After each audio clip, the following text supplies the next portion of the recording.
Good afternoon, Mr. Spiller. Good afternoon, Mr. Henley. How are you? You are looking resplendent. It's very nice of you to say that. But yeah, well, it's your words, not mine. Whatever After is 8 months of this nonsense. whatever's going on with your hair, man. When I went into Singapore one time, the immigration guy said to me, when I had long curly hair, the immigration said to me, the ladies will be jealous. And I feel like a lot of people are going to be jealous of what's going on your head. I don't know. I call it lockdown fever. I'm sure there are many out there in the same state. Doing my best. But not with the same quality. That is Okay, insanely. let's move on from the hair. Okay, good. But thank you for the compliments. They're always welcome. Only a pleasure. So the reason we're speaking this afternoon is because I think you know quite a lot specifically about digital marketing. So I'm kind of interested to talk to you about your digital marketing experience and kind of how it's evolved and where you think it's going and how people maybe should be thinking about it in the future. So before we start all of that, why on earth should anyone bother listening to you when it comes to digital marketing? What actually have you been up to in digital marketing? Well, they shouldn't, so I'll just be off. No, just kidding. Okay, just kidding. Okay, yeah, because I've been doing it for a long time, basically. As you know, I was actually on the internet before there was a web. This was in about 92. I worked for a company called Ashmount Research, which was an internet software company, pre-web. And we thought we were very special because I can't remember exactly. There's only 10, 20,000 people in the UK, and good times. And then 2 or 3 years later, after I started with Ashmount, the web turned up. There was things already. People did stuff on the web. There was things like Kix, CompuServe. If you're around then, you probably would remember. But then the web turned up, and I just thought, wow, this is amazing. Launched an agency, did great things, went right through the dot-com boom. Then in the early 2000s, launched another agency, which the first agency was more about web building, although I think we were doing sort of digital marketing without knowing we were doing it, because obviously we were doing things like email, we were doing things like user experience, but things like social media marketing and stuff were mostly in the future. And then launched another agency in the early 2000s, and that was very much about digital marketing. At about the same time, maybe 2 or 3 years after launching that second agency, started getting invited to speak and teach and all those sorts of things. So did those sort of things parallel. Anyway, cut a long story short, had some fantastic clients, some great clients, people like Microsoft, Toshiba. I've worked with people like IBM, Royal Opera House, lots and lots of big names, and lots of startups and small names too. Both working on multiple campaigns internationally, and then, as I mentioned, teaching all this stuff. And it's taken me all over the world, and I've met some fantastic people, had some fantastic experiences, and I'm still doing so, except for the fact that obviously COVID has slowed things down, so the face-to-face has stopped really. So, but still doing a lot of virtual stuff, and now working with universities, business schools, and training organizations as well. And of course, keeping my hand in, because I think that even though you teach and train, you should still be being able to do stuff, run campaigns, manage things. Yeah. You absolutely should be able to do stuff. So then, to paraphrase, just in case people don't understand quite what your experience is, you were working in the internet in 92 before any of us had 20,000 internet users in the UK. The web came along in 95. You started your first agency. You started your second agency in the early 2000s. I think that's when you and I came across each other. And you have been teaching and lecturing for coming up for 50 and speaking for coming up for 15 years. Easy. So Probably I know more. that Where is it? Yeah. I know you as a very successful and popular lecturer with the Digital Marketing Institute. I know that's taken you to 4 continents. You've done huge amounts of work with e-consultancy. That's taken you to however many continents. I know that you have taught for Google. So it seems like the world thinks you know something about digital marketing, Jem. Yeah, well, Google, to be fair, Google through a company called Avado. I also work for a company called ISTI, which is in Spain. Vado, again, do global stuff with Google. And others as well, as you know, people like ICE and there's a CIIM in Cyprus, and lots of organizations. And then, as mentioned, also some universities, people like Hult, Rutgers, Okay. and now EDEC as well in northern France. So that's, I mean, it's probably more teaching and training than actually doing at the moment.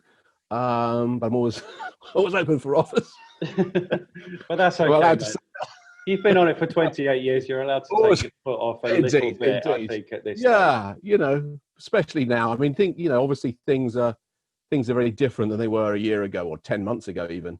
So yeah, absolutely. So I've done a lot of different things, running a lot of different campaigns. I mean, literally hundreds, if not thousands of websites, and certainly hundreds of marketing campaigns in multiple countries and multiple disciplines as well. Brilliant. So yeah, it's been fun. I think we get it, I Jem. really love it. That's the thing. I mean, I love it. It's great. Yes. I think we get it, Jem. I think you know quite a bit about digital marketing. I think we've made that point. That's cool. So what interests me about you is the fact that you have probably a unique perspective on how this whole industry has evolved. You were involved before it was even a thing, let alone an industry. I mean, I talk to people about digital marketing.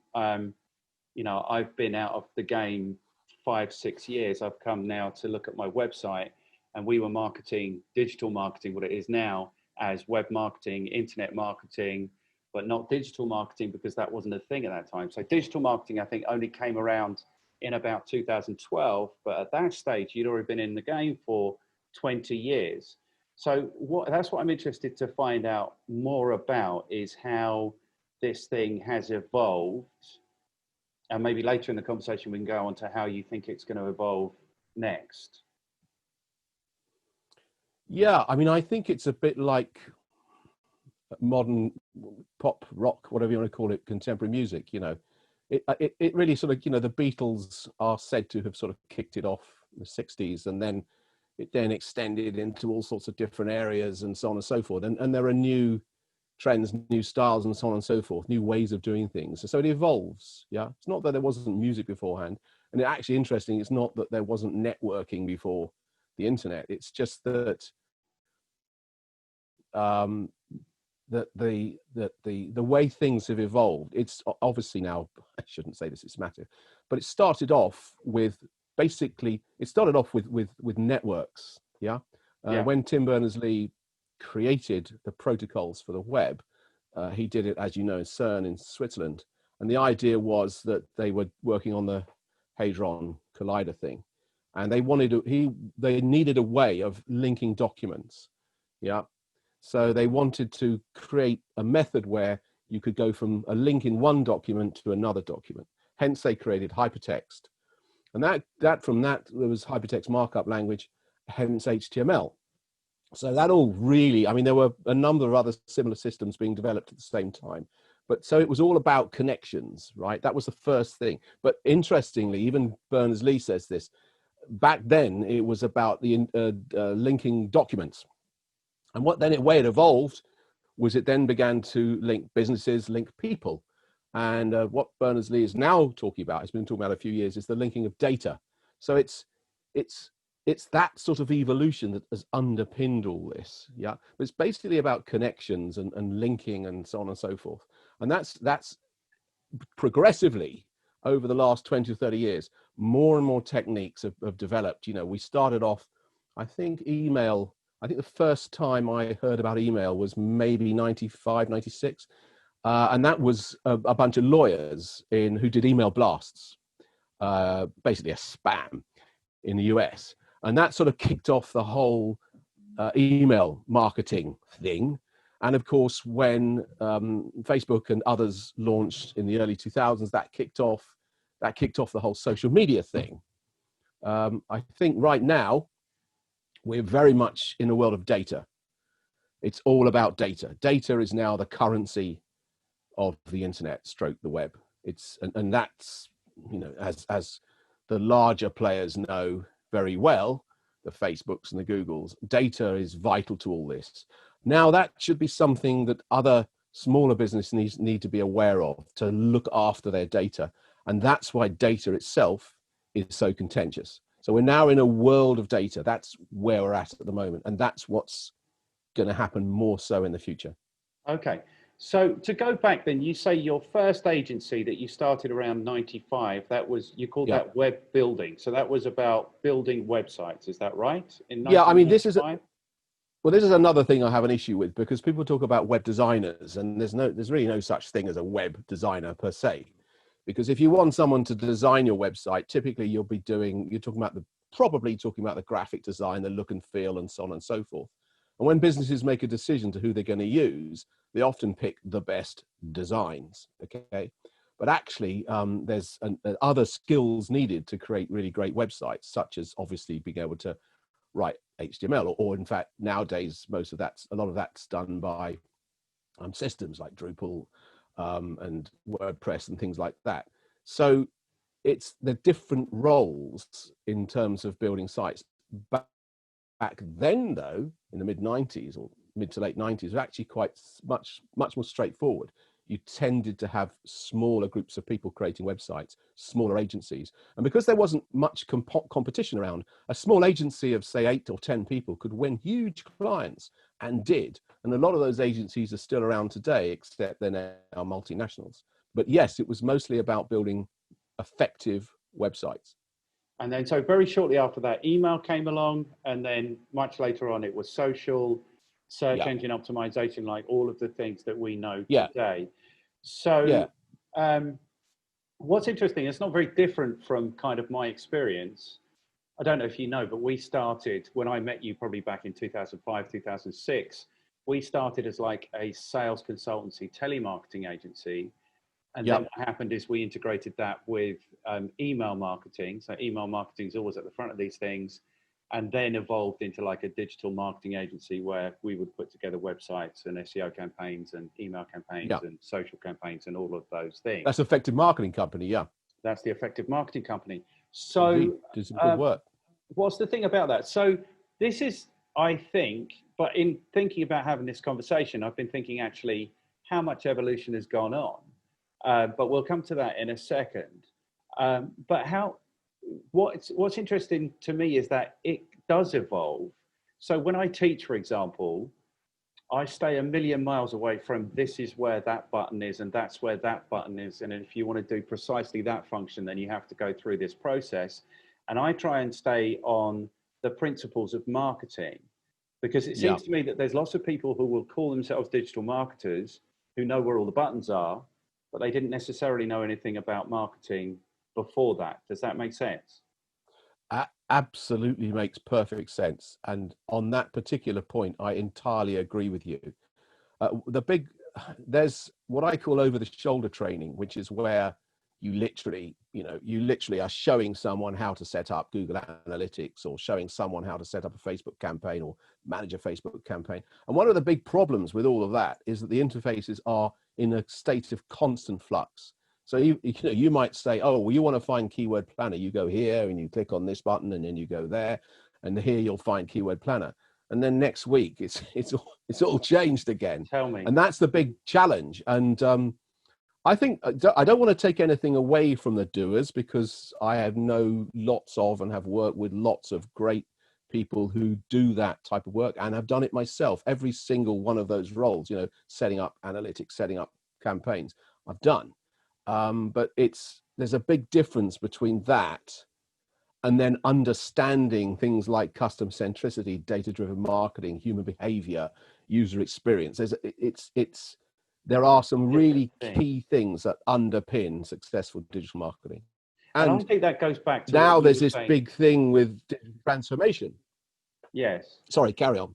So I think this goes back to what you were saying before, is that in 95, if you were a website building agency, there might be 8 of you and you could be hugely successful. Yeah. I think that's one of the things that's gone on, where so many more people are now involved, and it's become so much more compartmentalized.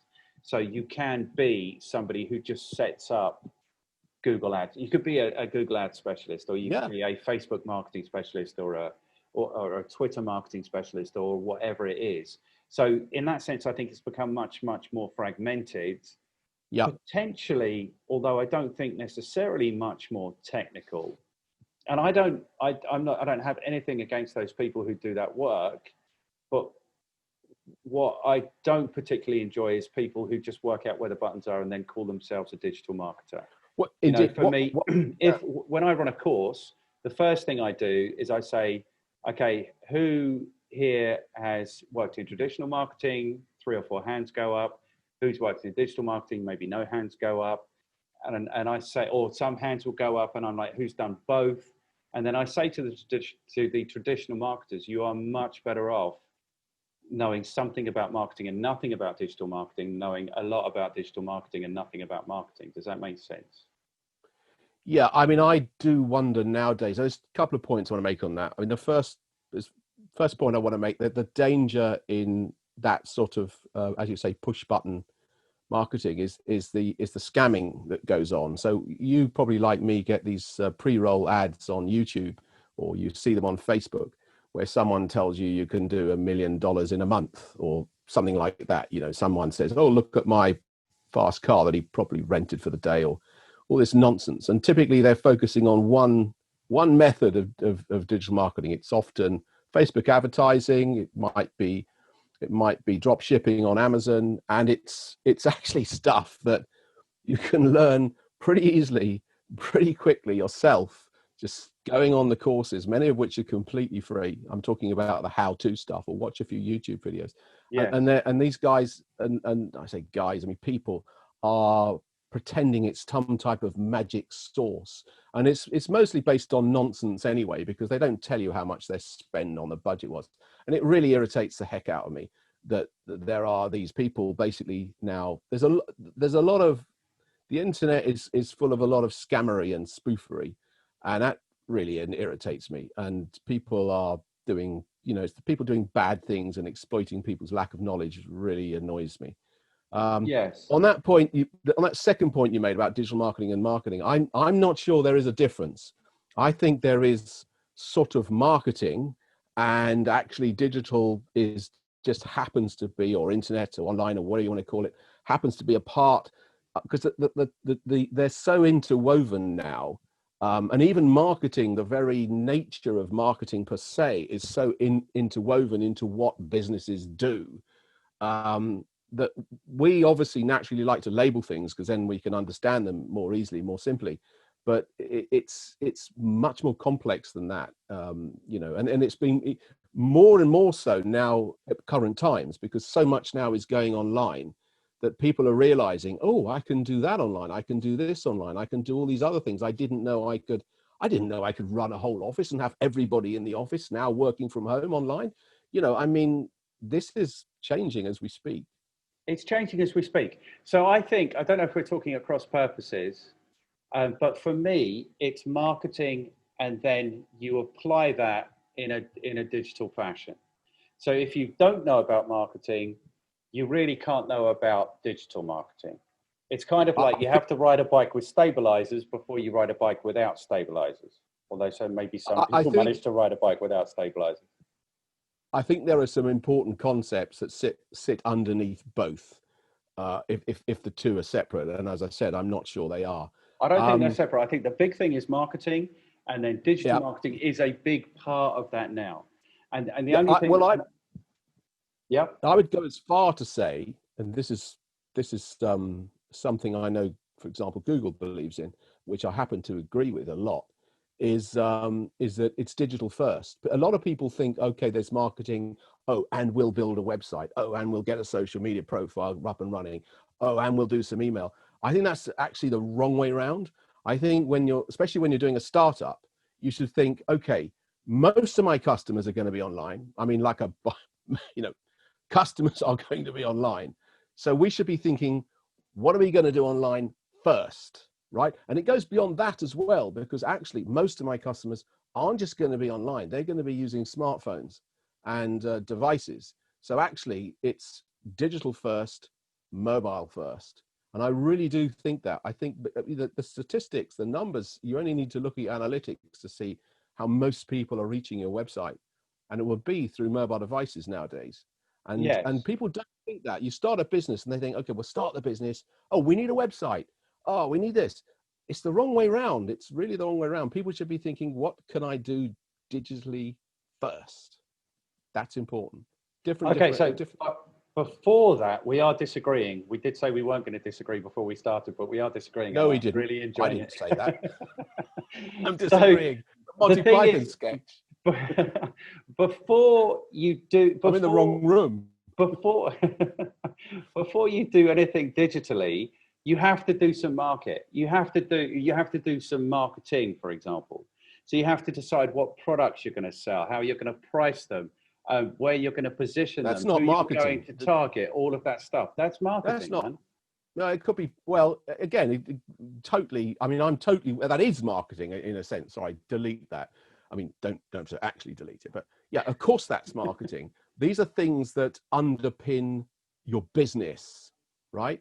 So yes, no, I hear what you're saying. There is a process. So you need, for example, you need a brand, and a brand is very much part of the marketing mix. So you need to be thinking about your brand and your products and so on and so forth. Yes. But now we're into a different conversation. Now we're into the conversation of the process of marketing. Oh, no, you've joined the conversation that I was always having.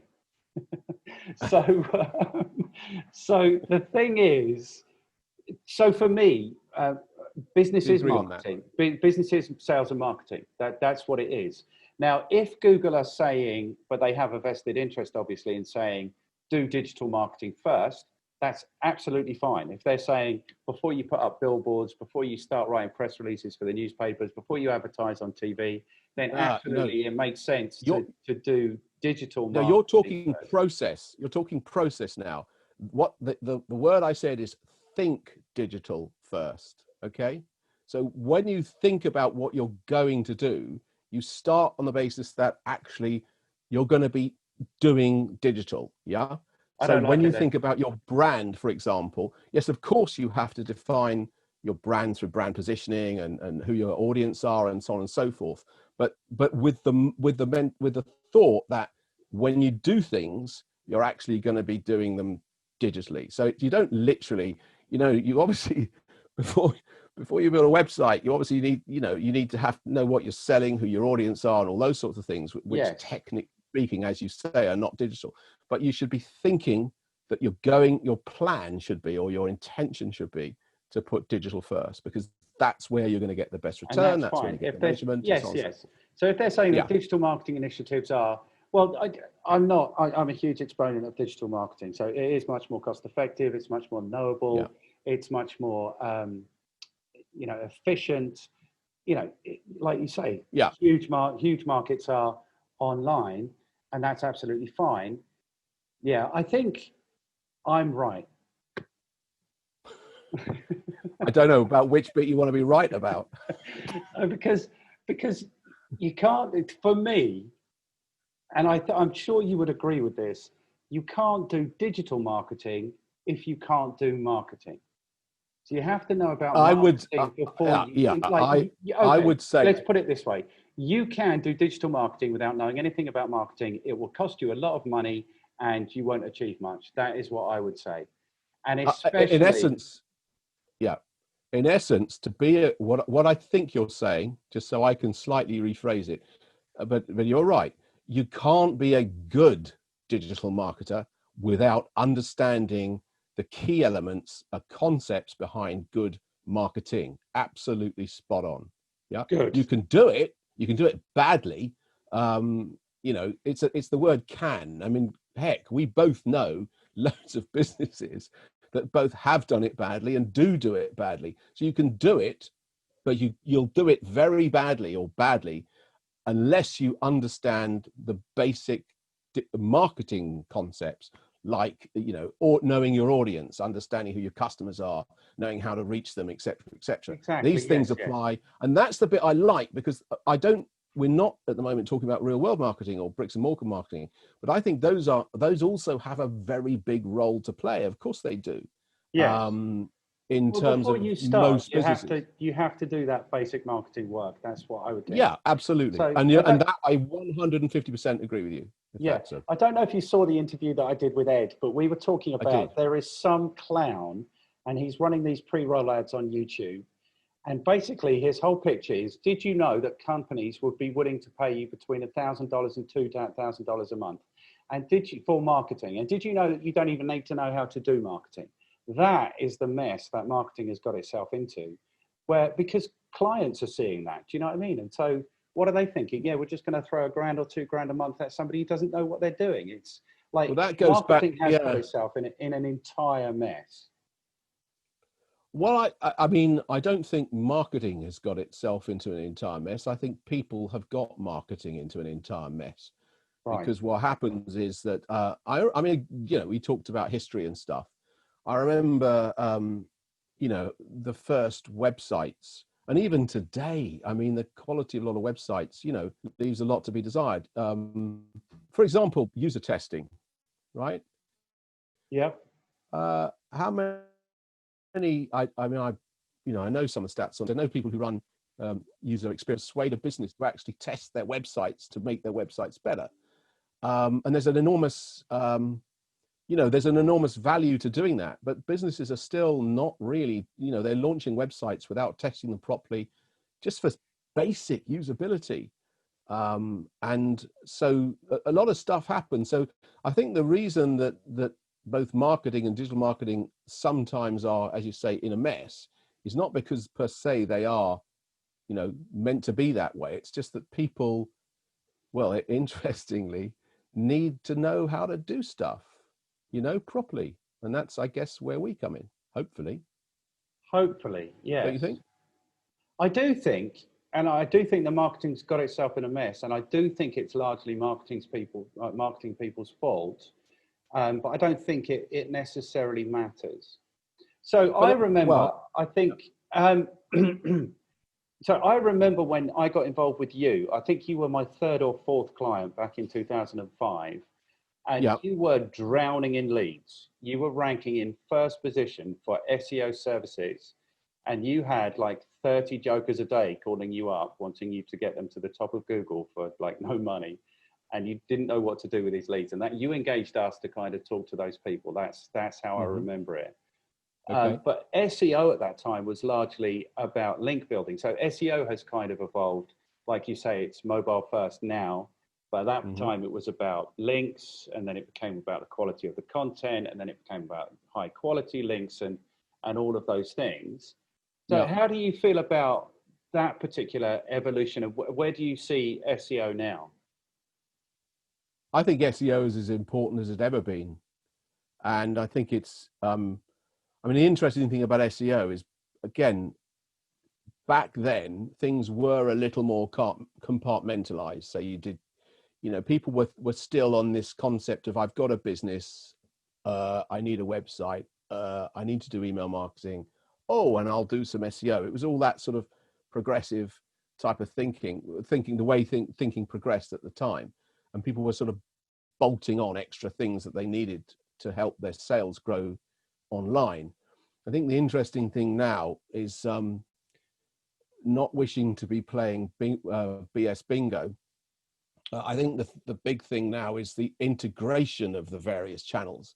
So we talk about omni-channel marketing, and that's very difficult if you're a tiny business or a startup, because I do work with tiny businesses and startups and entrepreneurs, and they say, well, how, you know, I've got to learn all this stuff, or I've got to have a ton of cash to outsource it, and I've got to do all these things.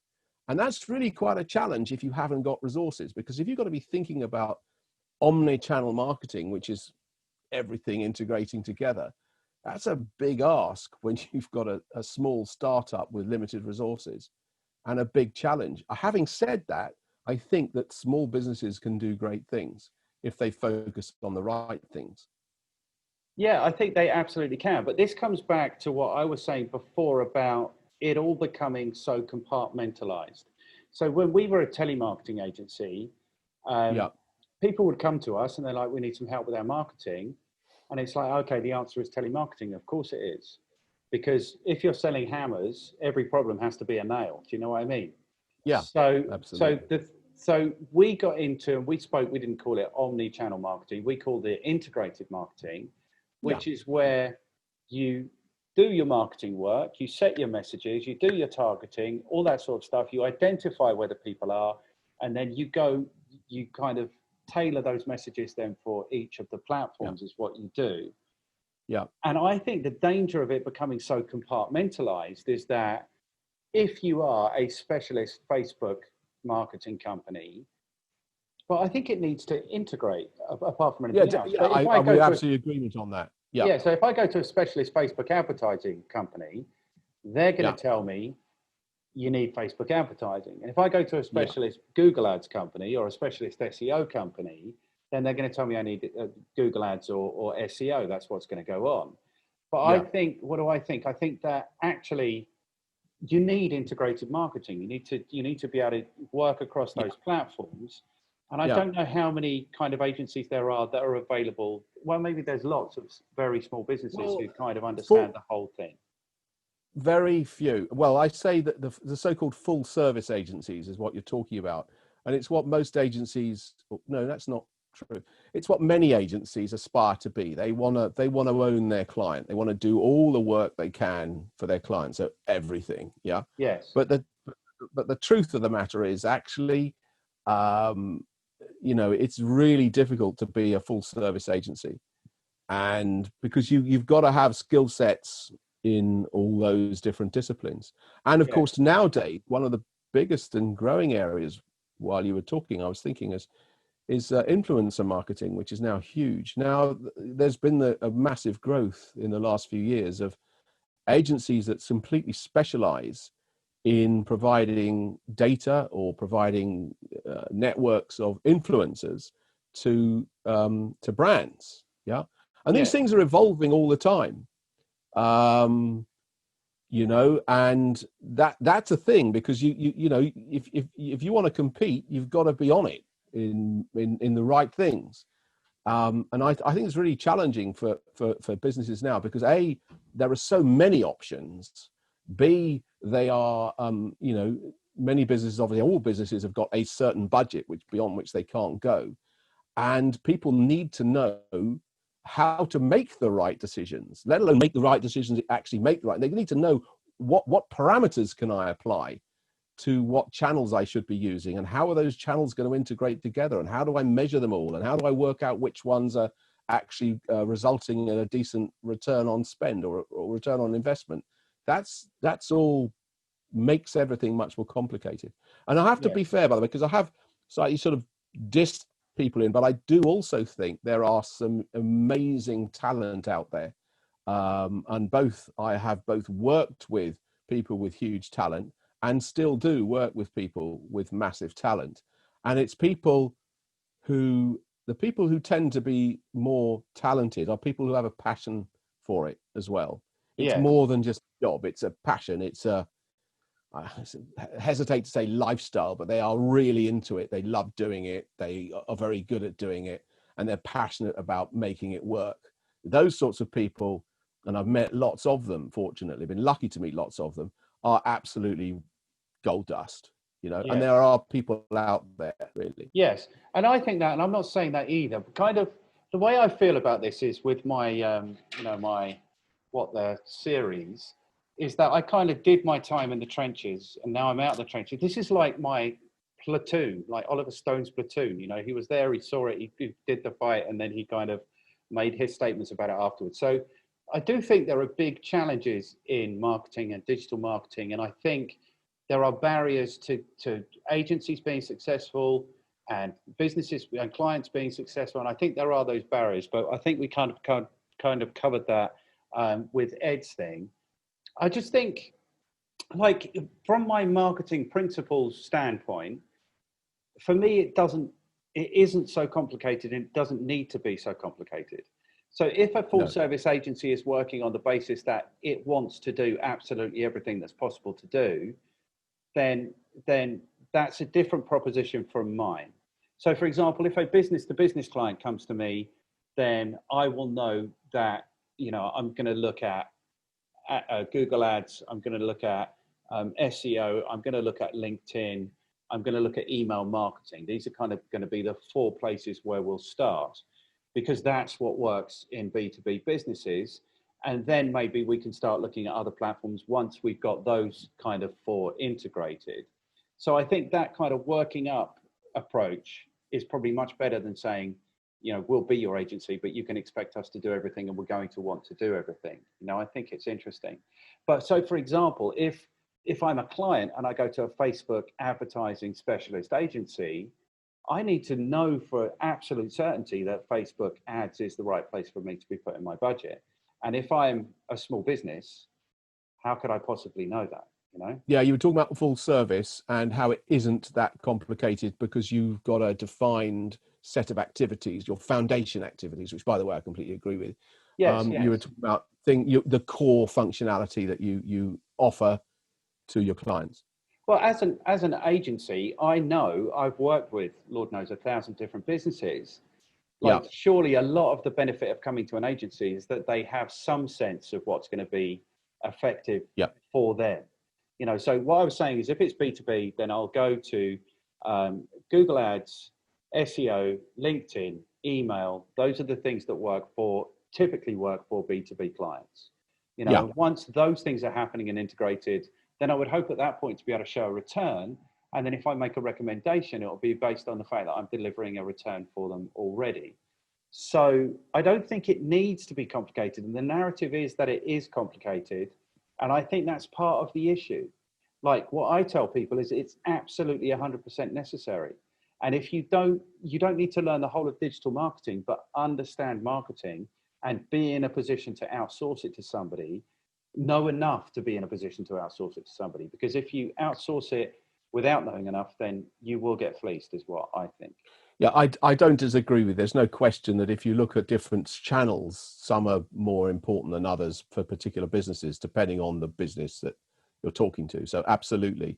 I mean, but that itself requires know-how, because if you keep up to date with the trends of what works and what doesn't work so much, that obviously is an expertise that you can offer to your clients, in the sense that you know, as I say, there's lots of organizations out there doing lots of research into which channels you get a better return on spend or more worth using. Yes, so that very knowledge. Yeah. Yes, depending on where they're coming from. Yeah. I mean, the thing is, it is becoming more technical and it is becoming more specialist. But this is what I was thinking when I was thinking I want to talk to Jem about the evolution of digital marketing. Yeah. Facebook was 16 years old this week. Like, that for me was, or that period, like they might have started in 2004. We all got excited and started offering services 2007, 2008. You know, but that's already been around for 12 or 13 years. And then behind that came Twitter, and then in behind that came, you know, but there hasn't been like a step change in the evolution. I would say there's a lot of 16 years. Well, there's a lot of 17, 18-year-olds that wouldn't touch Facebook now because their parents are on it. And in fact, some of the fastest growing demographic, this was a few years ago, I must admit, about 3 or 4 years ago, I read the fastest demographic with regards to growth in the US was 55-year-old women. Right. This is Facebook. And so you have to ask, well, if you want to reach a certain demographic, should you be using, I don't know, TikTok or something to reach that demographic? And that's where you get not only industry change, but you get a change in trends as well. You know, what's working. I mean, Facebook have been fighting very hard to maintain their relevance in the marketplace. And I'm not sure, I mean, I don't know, because I haven't seen it recently. I'm not sure what the numbers are with regards to 18 to 22-year-olds, for example, with Facebook.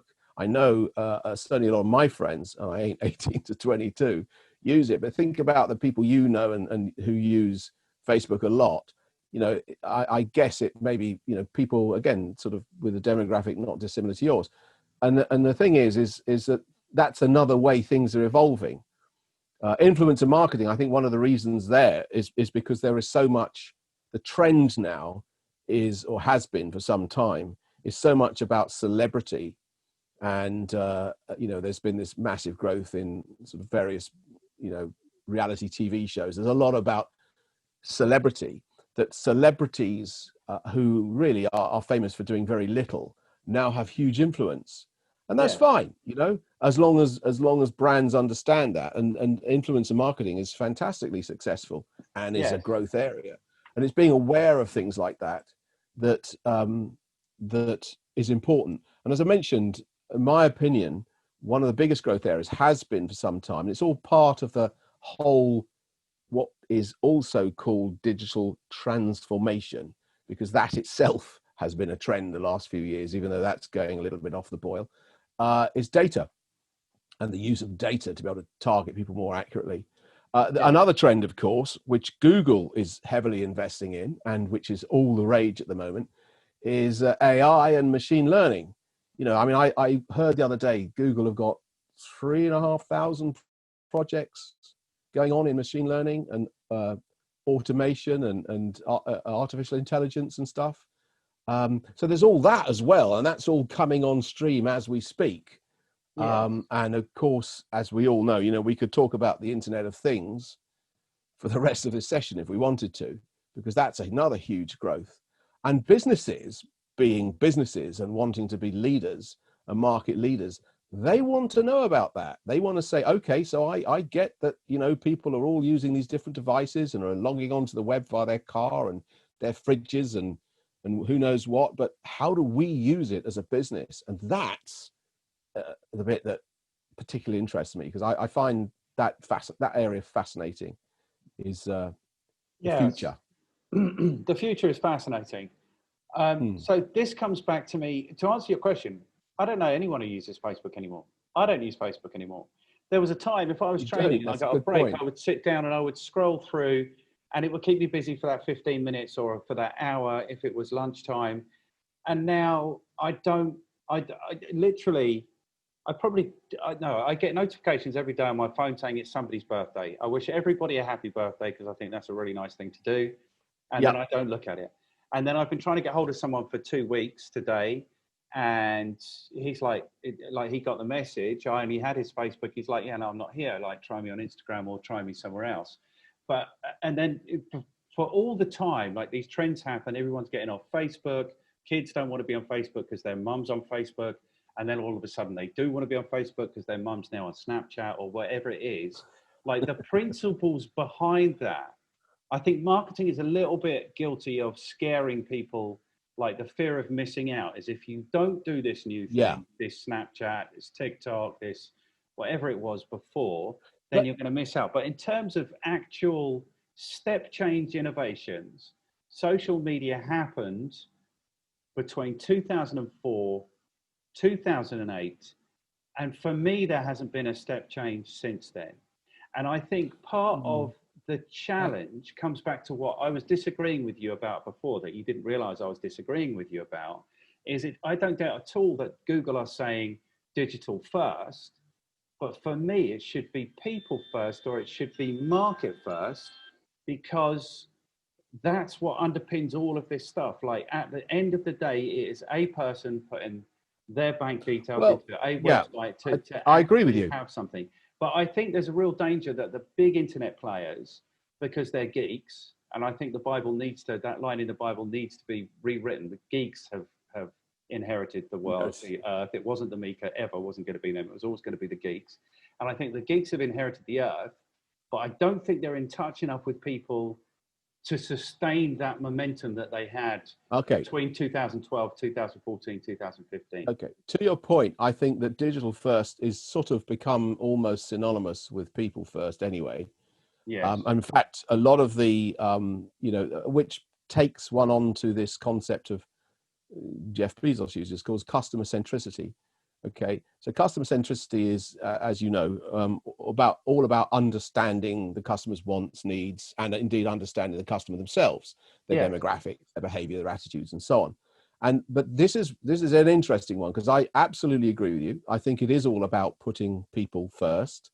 And when I said it's synonymous, I think it's digital is what delivers the ability to be able to put customers first, because of if you need to learn about your customers, as Amazon have demonstrated, you use data. And that really is why it comes back to data, because basically the reason these companies and the big players are investing huge amounts of money into harvesting, managing, and reading and using our data is because they, making a profit out of it, because that's what they want to do. But that's something, because most people watching this are probably not going to be from huge enterprise like that. Many people may have their own businesses. I don't know, that certainly in terms of numbers, there are many more smaller businesses than larger businesses, of course. And a lot of people wonder, well, why is that relevant to me? What is that relevant to me? I mean, I've got a small business, as you say, selling hammers, I think the example you gave. Why is all this relevant to me? Well, I think it is relevant to small businesses to understand that actually, if they learn more about their customers by gathering data legally, they will be better at selling their customers stuff. And that comes back to your point, which is understanding customers is definitely about good marketing. And without that, yeah, and whether it's online or off. Yes. And that's all marketing ever was. Like Jeff Bezos might be coming to customer-centric marketing now, but it was, for me, it was only ever customer focused. And where they got it wrong, the Jeff Bezos, I don't want to argue with you about this. You don't have to answer this if you don't want to. Absolutely fine. Where they got it wrong is they do have lots of data on their customers. They have arguably too much data, but they don't know their customers well enough to know that people aren't going to enjoy these businesses, these corporations having that much information on them. And I think that is part of the backlash, not for Amazon necessarily, because people are going to go buy books, but for your Facebooks and your Googles and your Twitters and all these people. I think I remember signing up for Twitter, I think it was 2007, 2006.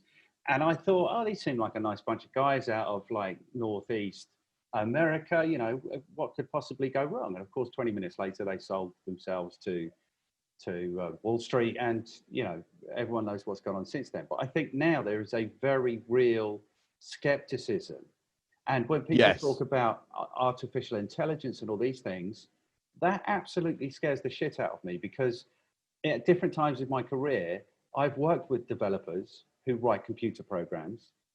And I don't want those people to be in charge of the world with their iffy code, which is what I think is going on. So hearing that Google's got 3,500 AI projects certainly doesn't impress me. It actually scares the shit out of me. And I think we're getting to that stage. I think that digital marketing is going to become more challenging because people are going to be more resistant. My friend has a little 2-year-old boy. We live here in Indonesia. And he already, when he starts playing a video on YouTube, he doesn't speak yet, but he already knows. He's got his finger on the skip ad button, and he's pushing it and pushing it and pushing it, so that after 5 seconds, he's definitely not seeing any more of that ad. So I think that's probably a challenge for digital marketing going forward, is that people are skeptical and unhappy about the way some of these platforms have behaved. Yeah, absolutely. I mean, as I mentioned, I think there was this recent Senate hearing where they grilled 4 tech leaders quite heavily. It went on for 6 hours on YouTube. It's definitely worth watching. It's on the CNN channel. And it's absolutely fascinating, because basically the senators, who actually some of them appear to have very little understanding of the web, but they basically lay at the feet of these 4 tech leaders, Bezos and people from Google and so on, person from Google, they basically lay at their feet all these issues. And you're absolutely right. I think there is a huge distrust now by people of the fact that large entities have their data, and to all intents and purposes don't really know what they're doing with it to the full extent of what they're doing with it. The amount of apps, for example, that track where we are on our smartphones, people don't, they get told, you've got 12 apps that are tracking you, but the average person in the street has no idea how to even stop that happening. And so that is definitely, there is a huge amount of skepticism, and that, as you also correctly say, results in a huge amount of caution, which is possibly why we had GDPR introduced in Europe, Yes. because of course, you know, governments decided to collaborate and set some standards. Now, whether businesses are actually all adhering to those will remain to be seen when the court cases start. But you know, yeah, there's definitely, and you're also right in saying that that makes it much more difficult for people who just innocently want to provide better customer experiences, collecting data to do so. Yes. Yeah, without a doubt. And that's a trend in itself, by the way, and that's going to get more so as we move forward. Talking of the future, that use of data, that concern about how our data is being used, because what's happening as we expand into a world of more devices, there are more ways that people can collect our data. And one area, for example, is in healthcare. You know, I mean, nowadays, all your, certainly in the UK, all your health information now goes onto a central a database that the medical profession uses. So they can say, oh, hang on a minute, I'll see what you've been prescribed, what illnesses you've come in to be, when you've had trips to hospital. That's data that insurance companies would love to get their hands on. Absolutely. And the and monitoring of your driving in your car.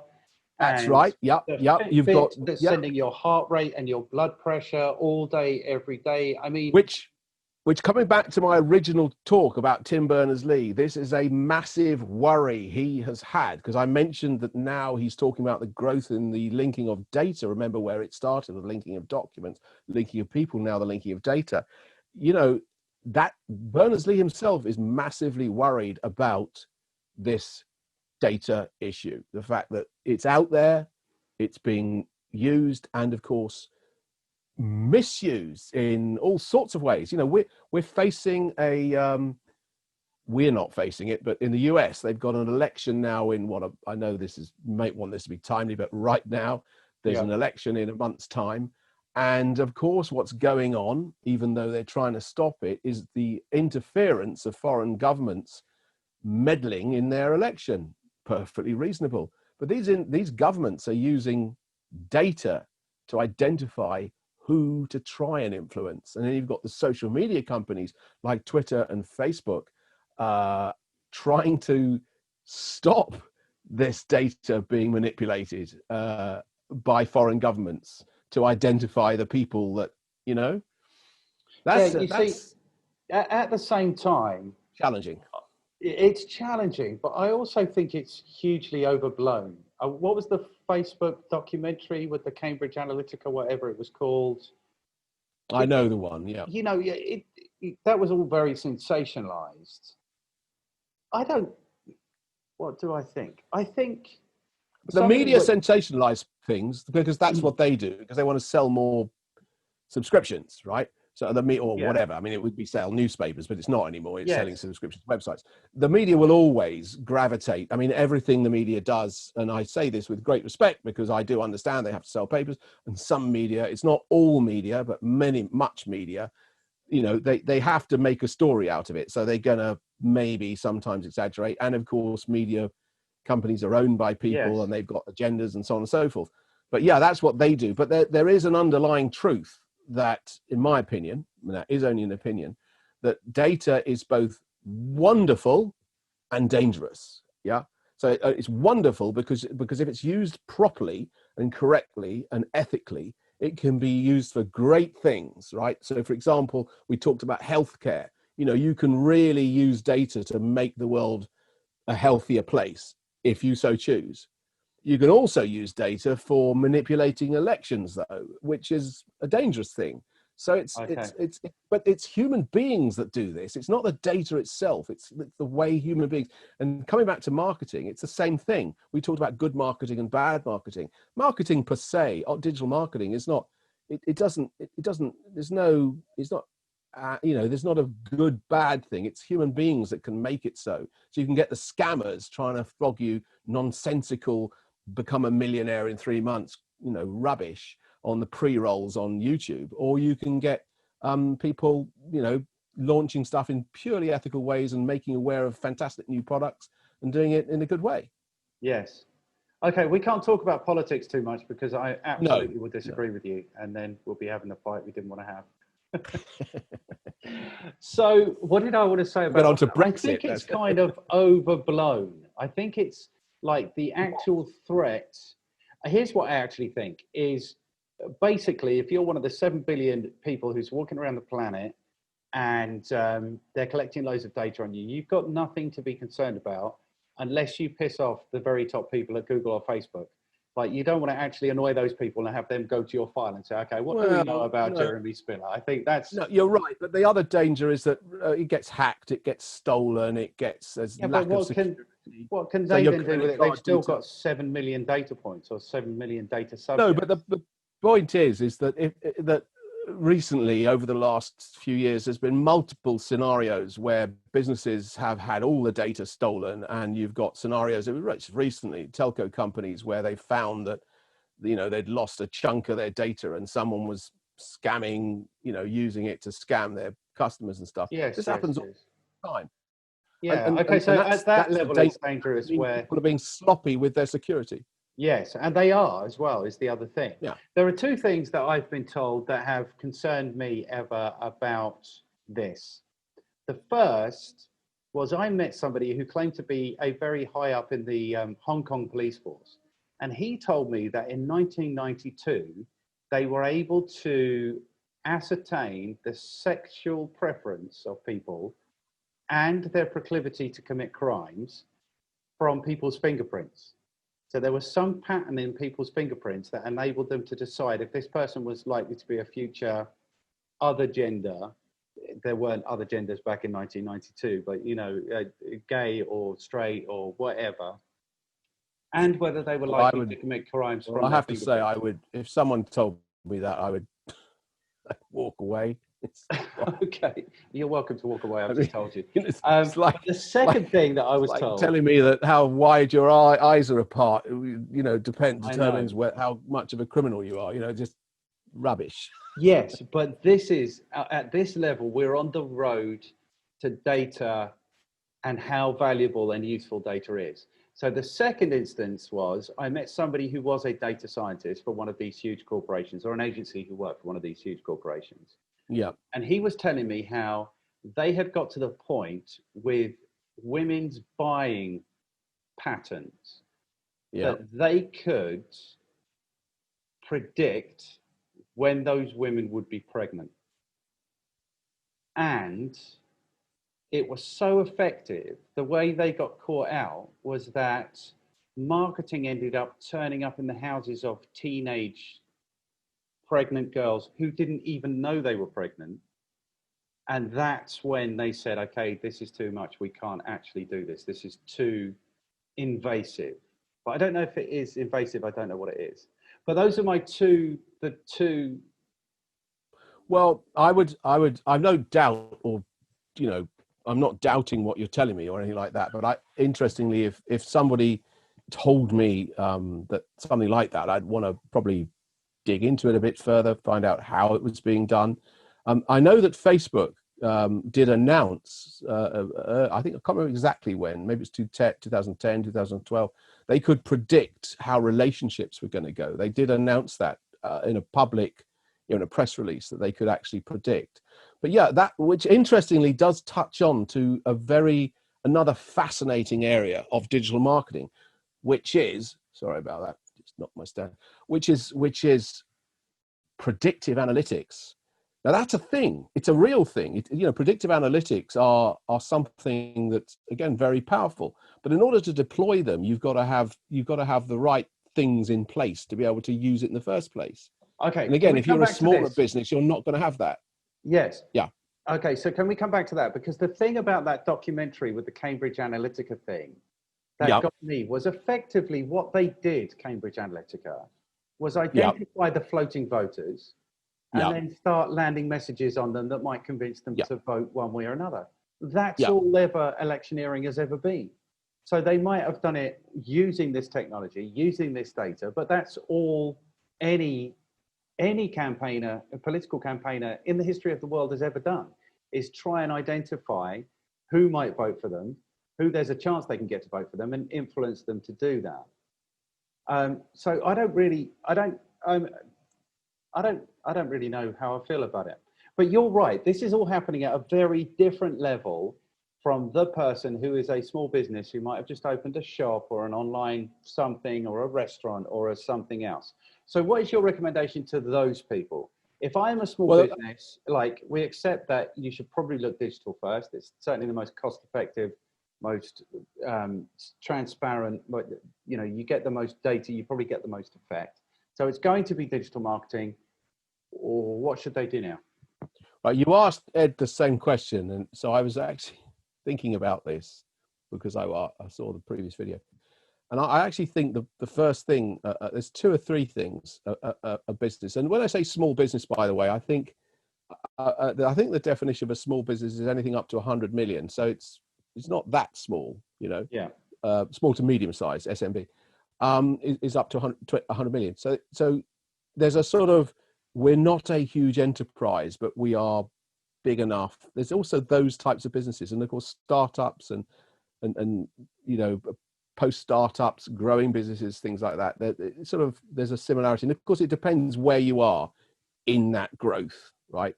But if I was to give a few tips, for want of a better word, from seeing literally hundreds of startups succeed and fail, right, in that mix, and to, you know, I teach on an entrepreneurship and innovation course at edX, so I see every year these fantastic young people with amazing ideas, huge talent, knowledge, and know-how, and I think there are things that anybody who's doing that, or anybody who wants to grow their business, if they haven't done them, then they should do them. And the first, and this is what often people get wrong, is measure from the beginning. What often people do is I'm going to do all this stuff and then I'm going to measure it with Google Analytics or Facebook Insights or something like that. Then we'll measure it. I think one should set up robust measurement right from the get-go. Right from the moment they have a website, they should have Google Analytics, Google Search Console set up. They should know, you know, quite quickly, within a month or so, they can check their ranks for Google ranks. I'm talking about SERPs, you know, what position they have in Google, or so on and so forth. So they know where they are, right? But there's actually other things that they should do probably before that, which is to do research into the marketplace, into their customers, whether people are going to buy if it's a startup, whether people are going to buy their products and services. It's all those key things. They should set stuff up properly. Yeah. Yes. So it's part of the overall business plan, which presumably they've written or created anyway, and done their profit and loss forecasting and all that sort of thing. They should really get those foundation things. And that comes back to what you were saying earlier about marketing and digital marketing. Those things are, whatever you do, you need to do at the beginning. You need to understand your customer, you need to set up measurement, you need to be very clear about what it is about your product or service that people are going to buy. And this comes into branding. I think people, if you're starting a business or if you're growing a business, you should be very clear about your brand and the differentiators and the competitors and all those sorts of things. Because if you don't do that, and you just go off and do some SEO and go off and do some Facebook advertising or something, you're gonna waste money, and businesses can't afford to waste money, especially now. So you need to do all that basic groundwork. And then, of course, we're talking about touch points and websites and things like that. We touched on to checking that your landing pages work as well as they can. So all this sort of basic stuff to get right. Because then when you've got all that right, it's going to be so much easier to be successful than just throwing yourself at stuff without getting the groundwork right. Yes. And I think I would agree with you. And I think as much as I might have challenged kind of where digital marketing has got to in this conversation, I've very recent experience of a small business, nothing like 100 million, not necessarily anything like 1 million, still managing to eke out some space for themselves and some really quite considerable success for themselves. So I think in this swamp of, like, probably the worst is marketing. If you're starting out in marketing, then you're in the swamp immediately, pitching against this guy who's telling you can make $240,000 a year and you don't even need to know what you're doing. you know, then that really is the quagmire. But for a business with a good project, with a good product, with kind of good values and interests, I absolutely think there's space for them to be doing digital marketing 100%. well and to be achieving through digital marketing. And I think marketing is probably the worst market to do that in. But in other markets, you know, it's a really good option. I have huge respect for people who, you know, who do that, who start from, you know, nothing basically. And they say, right, I am going to set a business up, whether it be, you know, whoever that is or wherever that is. If someone says, right, I want to, you know, I want to do this. And actually, interestingly, one of the things I talk about with students is what's the purpose? What is the purpose of your business? You know, people talk about vision and objectives and goals and all that. But what is your business going to do? How is it going to make people's lives better? What's it actually going to do? Why do you want it to exist? And if you can tick those sort of boxes with something genuine and, as you say, valuable, great, fantastic. And that's really, I think, where basically you and I and people like us, that's sort of where we like to work. One of those places we like to work. Okay, it's nice getting the gigs with the bigger companies, but it's also huge fun helping people grow their businesses from very little. Yeah, I mean, I think you're much more excited about working with corporations than I am. I don't particularly enjoy working with corporations at all. I mean, it's nice because, you know, they've got their objectives, they've got their budget, they know what's supposed to happen, and, you know, it's easy to sustain those customers. But for me, it's much more exciting, you know, working with somebody, if they are actually improving the world, that's what's most exciting for me. And there is real value in their product, you know, that's what's most exciting for me. Yeah, to be fair, when in the sort of times I work and have worked with and work with larger enterprise, it tends to be a part of that enterprise. And yes. There are some great people in those spaces. You know, I've working with some at the moment, really nice people, very switched on. I don't like to generalize. I don't like to say, you know, if you work for a large business, they're all corporates and they wear suits, because that's simply just not true. In the same way that you say every entrepreneur is exciting, new and passionate, because that's not true either. You know, it does come down to mindsets and values and those sorts of things. And I don't mind, you know, obviously I'm quite happy to work with people who, you know, who tick those boxes, so to speak, and have loved doing so for decades, but and hope to continue to do so. Again, it's because a lot of, as mentioned, a lot of what you and I do now is sort of the teaching and mentoring side, helping people out. And I just like to bring to bear, you know, the experience of lots of working on lots of campaigns and things like that in the real world to that teaching and training. Because I think that's where, you know, where you can actually see things really happen, you know, when the campaign's actually up and running. And I always say to people, actually, that if they're, you know, you mentioned SEO, and as you know, we used to do tons of that stuff and still do some. But with SEO, when you target some keywords and key phrases, and then you get them to the top, oh, wow. I mean, that's just such a good feeling. You say, yay, look at that. We're in #1 position, you know, in multiple devices and stuff. And the business starts coming in. There's a huge sense of fulfillment and satisfaction. There is, yes. Yeah. So we're the good people. I'm happy with that. So then to round this off, where do you see it going in the next 5 to 10 years? How's this? I mean, obviously we've had a huge shift now with this whole global situation that we've got going on, and it's like, so how do you see that shift? Everything is going much more digital, you know, digital meetings, digital media, digital like apps for tracking and tracing, and so where, you know. Well, I think, again, I mean, I like to read the work and watch the work of people like Gerd Leonard, who's a futurist, and others like him. And he was an interesting interview of him the other day, watched, I think it was on LinkedIn.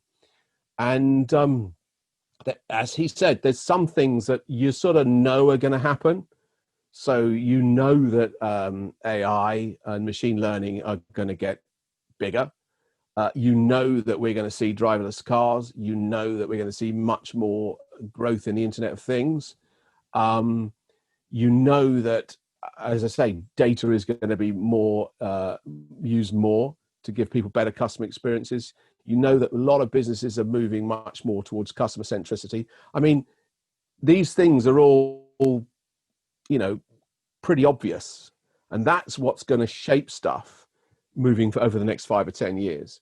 I mean, you mentioned that there hadn't been lots of leaps. I think there has been at times. It's not a, it is accelerating and it is increasing, but it is jumps. And I think what COVID has caused is a sudden jump, because I've been saying to years, I mean years, I've been saying to people, why do people pre-COVID, why do people put up, so many people put up with sitting in traffic jams every morning and every evening going to and from work? Why do people, you know, spend a fortune? Why do companies spend a fortune on offices? Why is there so much wastage? Why is this happening? I've been saying that for years. Now what's happened is COVID, for all the worst reasons in many ways, but has forced businesses to actually look at what they're doing and say, can this now be done by people working from home? Okay. And the answer in a lot of cases is yes. I was talking to a guy recently who works for a very large telco company. They've just had a survey sent round to all the employees saying, you're working at home now. Would you like to carry on working at home? Right. So without a doubt, I think we're going to see much more virtuality. Is that a right word? I mean, you're right. Lots of people are going to be doing a lot more online right across the board. It's not going to stay as it is, because obviously once COVID, people, you know, once there are vaccines and so on and so forth, then the world will change yet again. I don't think it'll go back, but I do not think it'll go back to how it was. I think businesses will now say, do we need all those offices that actually we just used to put people in little booths and they could be working from home? Now, the flip side of that, interestingly, is that what's happening is people, because a lot of people are staying at home much more now, there's going to be a mindset required to keeping those people mentally sound, because the rise in mental illness is also a thing now, because people can't get out so much. They're not meeting people so much. So there's a lot of that going on as well. So being able to support people properly when they're actually working out of the office most of the time. But a lot of businesses have been hot desking for years. I mean, I know Microsoft, for example, we used to go to the offices in Amsterdam. I mean, that's a whole office full of hot desks and people coming and going, you know, working out as they like. It's just, this is going to be a much bigger thing now. And so a lot of that will be led by the fact that everything's going to go more digital. And the world is going to be different because of that, basically. Hope that answers the question. And that's going to be right across multiple areas of our culture, in the sense that, you know, the questions are now being asked about whether people should, you know, be just sitting in traffic jams. And of course, there's an eco benefit as well to stop the traffic jams. And that's another thing that's trending more and more, that's sort of been put on the back burner because of COVID, is the global warming and all that. You know, businesses are now going to have to be more and more responsible. They're going to have to be more responsible with their data, but they're also going to have to be more and more responsible about their carbon footprint. That's going to become even bigger than it is now, because we're facing such problems with global warming. Right, small businesses as well. Yeah, I suppose we won't know until, if you've answered the question, until this future unfolds, and then we'll be able to say, yes, Jem the Sage was absolutely right about these things. I'm not. I'm reading other people's literature. I'm listening to other people who do dig into the data in a much more robust way. Have you read Homo Deus? By the guy who writes Sapiens. Oh no, I wrote Homo Sapiens. I've read Homo Sapiens. I haven't read Deus yet. Homo Deus is exactly the page that you're on right now. You should read that. It's and I bought his third one, and I haven't really got beyond the first 5 pages. Sapiens, Sapiens, one of the best books I've ever read. I mean, awesome. Sapiens was a great book, really good book. And not read Deus yet. Homo Deus is a good one. It's the third one I'm struggling with. Yeah, Jim, I knew this was going to be brilliant. Oh, thank you. It's been fun. It's been brilliant for me as well. I thought if Jim turns up with his hair, we are in great shape to start with. Are we at the end? So quick, my word. Yes. Well, we've done an hour and 15 minutes. I think it's enough. Okay. Well, I hope, hope people enjoy watching it as well. It's been good I hope fun. they do as well. I'm not sure what value they'll take. I think it's interesting because it is an evolution. And so, and people need to understand from people like you who've been in the trenches twice as long as I've been in the trenches, and me who's been in the trenches long enough, that this is an evolution, you know, and you do, if you are getting into this, I don't think people need to be scared. They need to be wary about where they invest their time and energy in terms of engaging people. But I think the guard against that is just learning something about it before you start. You know, read a book or two or something, but understand that seriously, like the way I define marketing is it's the investment you make in finding, winning, and keeping customers. And that actually is the whole of business. So marketing sales and marketing isn't something that you can just throw on somebody. It's something that you have to take responsibility for. And like I said to Ed, it's like you kind of have to fix that riddle in your business. How do I find, win, and keep customers profitably? And once you've found that, then it's essentially a mechanical process. You know, you just keep doing that process.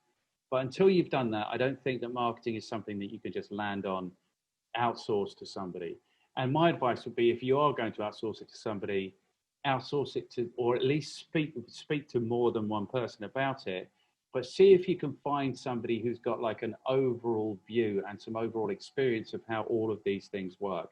Because if you're talking to a Facebook ad specialist, they're going to recommend Facebook ads. If you're talking to a social media agency, they're going to recommend obviously social media. But really, you need a holistic approach to this. The question is, where are your market and how do you engage with them and convert them? That's what I think. Well, I would also add to encourage people to pick up on some of the topics we've discussed today. Go and read more about them, because I think that's, as you say, never stop learning. And also, wherever you choose to post this, join the conversation. You know, put some comments in. Let's keep the conversation going. Yeah, because I think it's important to do that. It's important to keep talking about these things. You know, to help and support each other as well. So absolutely, yeah. And this is part of the value of the training that you and I have both done. And this is, and I say this to people in case they don't realize, but the real value of that training is, and I always ask people why they're there. And about 30% of the time, people will say, because I've got no idea what my marketing agency are talking about, and I need to know what they're talking about. So that's a big reason. But the big value of that is having kind of an overall understanding. Like that's what the program at Digital Marketing Institute is really good at. Is it's 5 days, 30 hours, and you like 10 sessions on. Like the first one's an overview, the last one's an overview, and then you kind of delve in on 8 of those. That's what that's really good at. And the other thing that they get from that that's really valuable is they get to be in a network. Because like you said at the beginning, and I'm the only idiot I know who does it, but someone at Google or Facebook decides they want to change the UI on one of their pages, and it's changed globally, and there's no recourse and there's no nothing. So when I was training, I don't know, weekly, I would very often sit down with my laptop in front of the people with the page open and say, no, I'm sorry, it didn't look like this yesterday. So it's worth knowing that it's, what I say to people is you can't teach digital marketing. It's about a bit like learning to surf. So I always tell them that I'm here to make sure you're safe in the water, and now go get smashed up and see what happens. So that's kind of the way I think about it. Nice analogy. It's kind of like that, yeah. So I think it's good to do it, yeah. Do it. You know, it's not, and that's the other thing I say to people is you're not going to break the internet. You know, it's fine. Like it might cost you a bit of, you might get a bit bruised in the process, but you know, it's still going to carry on working and it is going to be fine. Jen, this has been such a pleasure. Thank you so much. Great, man. Thank you. Really enjoyed it. 8 or 9 other people on my list, so it might be 4 or 5 months before I come back to you. We'll do a part 2. Okay. We'll do anytime. Did Jim's predictions of the future come true? We'll do that one. You might have to wait a touch longer, but yeah, that'll be fun. Anytime, Martin. It's an absolute pleasure. Thank you very much for inviting me. Take care. You've got 5.5 months, man, for your predictions to come true. Speak to you again soon. Thanks so much, mate. Okay. See ya. Cheers. Bye. Bye-bye.